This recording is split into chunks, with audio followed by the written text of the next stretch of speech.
بسم اللہ الرحمن الرحیم۔ السلام علیکم۔ روشنی لائٹ چینل میں خوش آمدید۔ کرولش عثمان کا دوسرا ٹریلر ریلیز ہو چکا ہے اور ناظرین کرام، یہ ٹریلر ایپک ہے، یعنی نہایت شاندار۔ ٹریلر سے پتہ لگتا ہے کہ براق کا سٹائل اس سیزن میں پہلے سیزن سے بالکل مختلف ہے اور ان کا فائٹنگ سٹائل بھی کافی میچور ہو چکا ہے۔ اکثر ناظرین یہ سمجھیں گے کہ یہ دوسرے سیزن کا دوسرا ٹریلر ہے، مگر اصل میں یہ دوسرے سیزن کی پہلی قسط کا ٹریلر ہے۔ اب اس سے اگلا ٹریلر جو آئے گا اس کے ساتھ جس دن پہلی قسط ریلیز ہوگی وہ تاریخ بھی بتائی جائے گی۔ اور ناظرین کرام، اے ٹی وی نے ایک بار پھر ہم یوٹیوبرز کو کنفیوز کر دیا ہے۔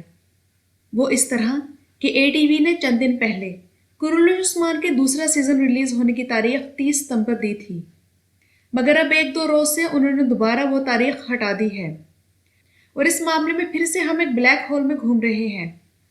سوچنے کی بات یہ ہے کہ اس سیزن کی ریلیز ڈیٹ کے حوالے سے محمد بوزدیگ اتنی رازداری کیوں دکھا رہے ہیں؟ تو اس کی چند وجوہات جو مجھے سمجھ میں آئی ہیں وہ یہ ہیں۔ پہلی وجہ تو یہ ہو سکتی ہے کہ جب میں نے حلیمہ سلطان کا کردار ادا کرنے والی اداکارہ پر ایک ویڈیو بنائی تھی جس میں ذکر کیا تھا کہ اس نے دیرلش کو چوتھے سیزن میں کیوں چھوڑا، تو اسی ویڈیو میں نے یہ ذکر کیا تھا کہ چوتھے سیزن میں بوزدیگ کو کافی نقصان تب اٹھانا پڑا تھا جب دیرلش کا مکمل سیٹ، کاسٹیوم وغیرہ اچانک لگنے والی آگ کی وجہ سے جل گیا تھا۔ تب لوگوں نے کمنٹس میں کہا تھا کہ اس بارے میں تفصیل سے بتائیں۔ تو تفصیل یہ ہے کہ دیرلش کا سیٹ جو کہ بیکوز ڈسٹرکٹ میں وہاں لگایا گیا تھا جہاں پہلے ایک پرانی جوتوں کی فیکٹری ہوا کرتی تھی، اور یہ فیکٹری 2005 سے ترکی کا سب سے اہم مووی سیٹ بن گئی تھی، کیونکہ شوٹنگ کے نقطہ نظر سے دیکھا جائے تو یہ ایک پورا مصنوعی شہر تھا جہاں شوٹنگ کے لیے کافی ساری سہولیات اور جگہ تھی، مثلاً سڑکیں، گلیاں، انتظامیہ کے لیے عمارتیں اور ایک جنگل بھی تھا، اور یہی ویلی آف دا وولفز کی شوٹنگ بھی ہوئی تھی۔ آگ ان خیموں سے شروع ہوئی جو اس ڈرامے کی شوٹنگ کے لیے کائی قبیلے کے لیے بنائے گئے تھے۔ اس آگ میں ان خیموں کے علاوہ اداکاروں کے کپڑے، ایڈوانس ٹریلرز، ایڈمنسٹریشن بلڈنگ تک جل گئی تھی، اور بوزدیگ کو نئی لوکیشن تلاش کرنا پڑی اور وہاں دوبارہ سے سارا سیٹ لگایا گیا۔ اور ناظرین کرام، ترکوں کی یہی روایت ہے کہ وہ حوصلہ نہیں ہارتے اور دوبارہ سے سورج کی طرح ابھرتے ہیں۔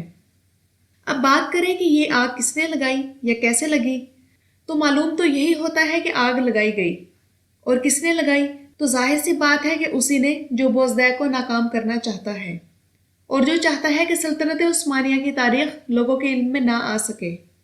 اور ناظرین کرام، اس موقع پر بھی طیب ایردوان آگے بڑھے اور بوزدیگ کو مکمل طور پر سپورٹ کیا، حوصلہ دیا اور سرکاری طور پر مالی مدد بھی کی تاکہ وہ اپنا کام یکسوئی کے ساتھ جاری رکھ سکیں، اور اسی کے نتیجے میں ہمیں دیرلش ایرطغرل کا 5واں سیزن دیکھنے کو ملا۔ مگر حیران کن بات یہ ہے کہ ترک میڈیا نے نہ تو اس معاملے کو بہت زیادہ ہائی لائٹ کیا اور نہ ہی کوئی الزام تراشی کی، بلکہ خاموشی اپنائی اور بوزدیگ نے اپنا سفر جاری رکھا۔ اس سازش کے پیچھے اتاتürk ترک کو پوجنے والے کمالسٹ بھی ہو سکتے ہیں اور شاید عرب بھی، جبکہ فتح اللہ گولن کے پیروکاروں کا بھی ملوث ہونا خارج از امکان نہیں۔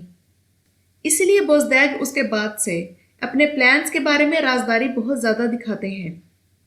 اور ڈرامہ سیریز کے شیڈول اتنا سیکرٹ رکھنے کی دوسری وجہ یہ ہو سکتی ہے کہ محمد بوزدیگ چاہتے ہوں گے کہ اس طرح ڈرامے کی ریٹنگ بڑھے اور ناظرین کے تجسس میں اضافہ ہو۔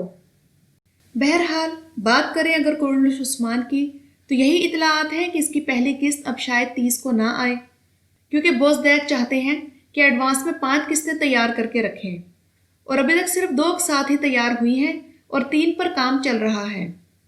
تو اس حساب سے پہلی قسط 7 یا 14 اکتوبر تک ریلیز ہوگی۔ اور اس دوران کیا کریں؟ تو آپ لوگ اس دوران اویکننگ دا گریٹ سلجوق دیکھیں، کیونکہ یہ ڈرامہ کرٹکس کے معیار پر پورا اتر رہا ہے، اور اب تک کے ٹریلرز دیکھ کر اس ڈرامے کے بارے میں اندازہ لگایا جا سکتا ہے کہ یہ ڈرامہ بھی نہایت کامیاب ڈرامہ ثابت ہوگا۔ اس کے علاوہ ناظرین کرام، پچھلی ویڈیو میں گولڈن پام ایوارڈز کے بارے میں جب میں نے بتایا تو ایک چیز بتانا بھول گئی تھی کہ بہترین اداکار کا ایوارڈ آپ جانتے ہیں کسے ملا ہے؟ وہ ملا ہے سیدہ یلدیز کو، یعنی وہ اداکار جنہوں نے شیخ ادب علی کا کردار ادا کیا تھا۔ یہ وہی سیدہ یلدیز ہیں جنہیں کرولش کے سیزن 2 میں اب نہایت مختصر کردار دیا جا رہا تھا۔